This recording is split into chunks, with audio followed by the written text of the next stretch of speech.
নমস্কার, খবর পড়ছি চ্যানেল নিউজ ইউএনআই থেকে। আরো একটি ব্রেকিং নিউজ। ব্যবসায়িক গোডাউনে নামী কোম্পানির নকল স্টিকার লাগিয়ে লক্ষ লক্ষ টাকার ভেজাল সামগ্রী উদ্ধার।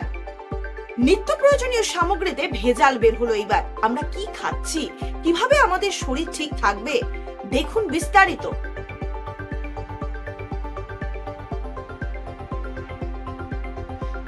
ব্যবসায়িক গোডাউনে নামী কোম্পানির নকল স্টিকার লাগিয়ে লক্ষ লক্ষ টাকার ভেজাল সামগ্রী উদ্ধার। বসিরহাট থেকে মিলল নিত্য প্রয়োজনীয় ভেজাল সামগ্রী। উত্তর 24 পরগনা বসিরহাট মহকুমার মাটিয়া থানা চাঁপার পুকুর গ্রাম পঞ্চায়েতের দক্ষিণ চাঁপাপুকুরের ঘটনা এটি। এলাকারই এক ব্যবসায়ী হাফিজুল ইসলামের বাড়ির গোডাউন থেকে লক্ষ লক্ষ টাকার জাল, টাটার লবণ, টাটা টি গোল্ড, সার্ফ, শ্যাম্পু, মাথার তেল সহ একাধিক সামগ্রী উদ্ধার করল মাটিয়া থানার পুলিশ।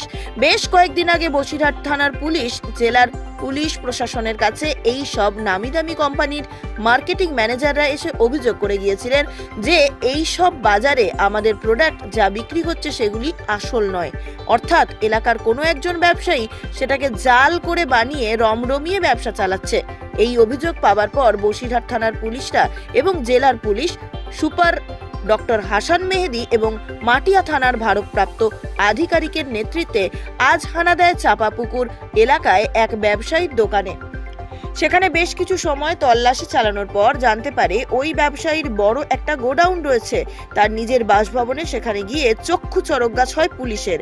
একে একে বহু নামি দামি সংস্থার ডুপ্লিকেট বিভিন্ন সামগ্রী গোডাউন ভরা রয়েছে তাদের।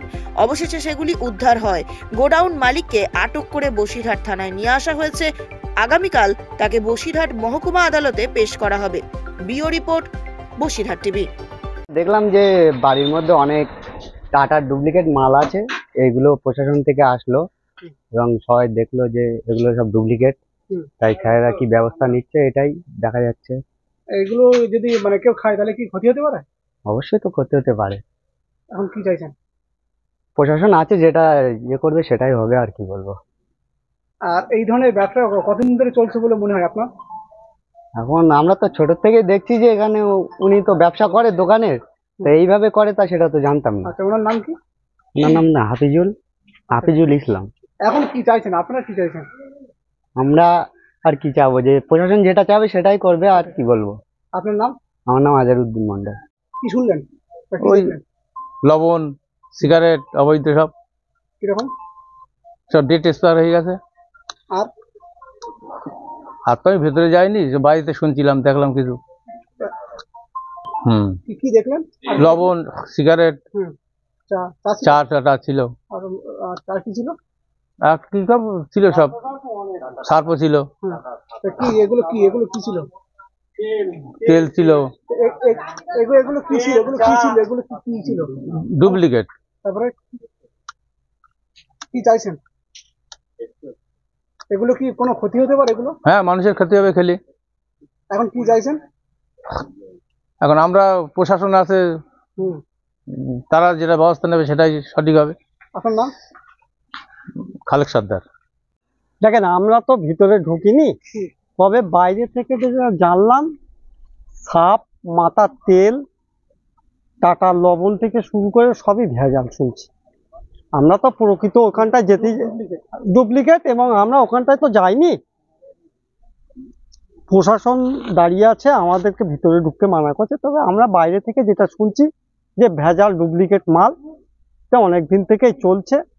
ভিতরে জানি না, আমরা কি শুনলাম। এগুলো ক্ষতি হতে পারে? অবশ্যই। এগুলো প্রয়োগ করলে বিভিন্ন রকম রোগ জীবাণু বা বিভিন্ন রকম ক্যান্সার, দেশের যেসব নানান রকম রোগ ব্যাধি হচ্ছে সেগুলো এর থেকেই তো হচ্ছে। তা আমরা না জেনে অনেকটা ইউজ করে এই ক্ষতিটা আমাদের সাধন করতে হচ্ছে সাধারণ মানুষের। আমরা চাইছি এগুলো বন্ধ হোক। বন্ধ হওয়াটাই স্বাভাবিক। বন্ধ হলে সবারই উপকার হবে, দেশ বাঁচবে, দশেই বাঁচবে, মানুষ ভালো থাকবে। আপনার নাম? আমার নাম শওকত আলী মন্ডল। এই জায়গাটার নাম কি? এই জায়গাটার নাম চাঁপাপুকুর, দক্ষিণ চাঁপাপুকুর। বলছে ওই মালটা খারাপ আছে। তা আমি বললাম, স্যার ওটা রিজেক্ট আছে, লবণটা রিজেক্ট আছে, টাটার চাটাও রিজেক্ট আছে, আর 10-এর যে চাটা ওটা অরিজিনালি আছে। এই পর্যন্তই। কোনো ডুপ্লিকেট না, ডুপ্লিকেট এখানে কোনো মাল নেই, রিজেক্ট সব এগুলো। এই টাটা লবণটাও রিজেক্ট, আর ওদিকে ওই 10-এর যে 5-এর চাটা আছে রিজেক্ট।